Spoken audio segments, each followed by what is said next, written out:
কি ছিল? কাশি ছিল, নাকটা বন্ধ হয়ে যাচ্ছিল। তো এখন কেমন আছে? এখন ভালো আছে। ওই দিক দিয়ে আর কোনো সমস্যা নেই। এখন অন্য সমস্যা নিয়ে আসা হয়েছে, সেটা আলাদা ব্যাপার। ওই যে ওষুধটা নিয়ে গেছিলে, ওষুধটা কদিন খাইয়েছিলে? একদিন না দুদিন? একদিন, হ্যাঁ 2 দিন। একদিন খাইয়েছিলে। একবারই ওষুধ দিয়েছিলাম তো? হ্যাঁ। একবার ওষুধ দিয়েছিলাম। নাক বন্ধ ছিল, দুধ খেতে পারছিল না, অকবক করছিল, হাঁ করে শ্বাস নিচ্ছিল। সো এই কেসটাতে সাম্বুকাস দিয়েছিলাম এবং বুঝিয়ে দিয়েছিলাম সাম্বুকাসের পিছনে, সাম্বুকাস প্রেসক্রাইব করার পিছনে কারণ কি।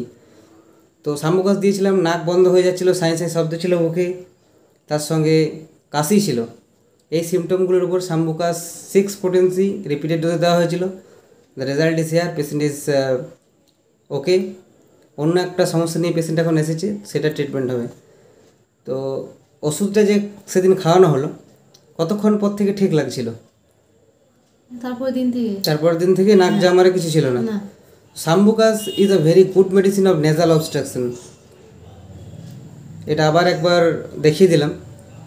অ্যাকিউট কেস যারা ট্রিট করে তাদের জন্য খুবই হেল্পফুল হবে এটা। Thank you.